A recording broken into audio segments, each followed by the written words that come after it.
สวัสดีค่ะสวัสดี FC ทุกท่านนะคะที่เข้ามารับชมในช่องหนูนิปุนพาโชคพารวยค่ะเข้ามาแล้วก็ฝากกดติดตามกดไลค์กดแชร์ด้วยนะคะที่สำคัญอย่าลืมกดกระดิ่งจ้าจะได้ไม่พลาดคลิปใหม่ๆของทางช่องนะคะ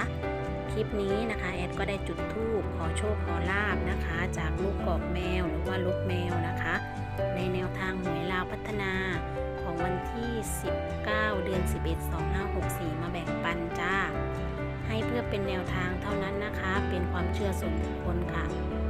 ขึ้นอยู่กับโชคกับดวงของแต่ละบุคคลด้วยนะคะโปรดใช้วิจารณญาณในการรับชมและรับฟังค่ะเด็กต่ำกว่าอายุ 18 ปีควรได้รับคำแนะนำนะคะงวดที่แล้วแอดก็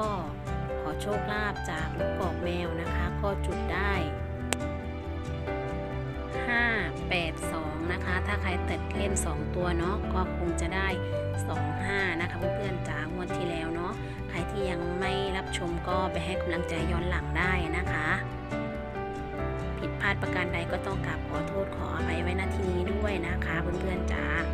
ขอให้เพื่อนๆนะคะโชคดีกันทุกๆคนนะคะใครกดไลค์กดแชร์ในคลิปนี้ขอให้ถูก3ตัวตรงนะคะสาธุสาธุนะคะวันนี้นะคะที่แอดได้จุดนะคะคืนวันพระนะคะเพื่อนๆจ๋าตอนนี้ก็เที่ยงคืนกว่านะคะเพื่อนๆจ๋าก็ขอให้ทุกท่านนะคะเฮงๆปังๆกันทุกๆคนนะคะถ้าใครไม่ชอบนะคะในแนวทางหวยลาวพัฒนานะคะอยากจะลองนำตัวเลขนะคะไปใช้ในแนวทางอื่นก็ได้นะคะแล้วแต่ความชอบของแต่ละบุคคลนะคะบางท่านนะคะก็นำไปใช้ในแนวทางฮานอยเนาะก็มีโชคมีลาบนะคะก็แล้วแต่ความชอบของแต่ละบุคคลนะคะหยิบจับไปใช้ในแนวทางไหนก็ขอให้เฮงๆปังๆกันทุกท่านนะคะมาลุ้นกันจ้าว่าเลขทูปนะคะที่แอดขอวันนี้นะคะจะออกมาเป็นตัวไหนนะคะเพื่อนๆจ้า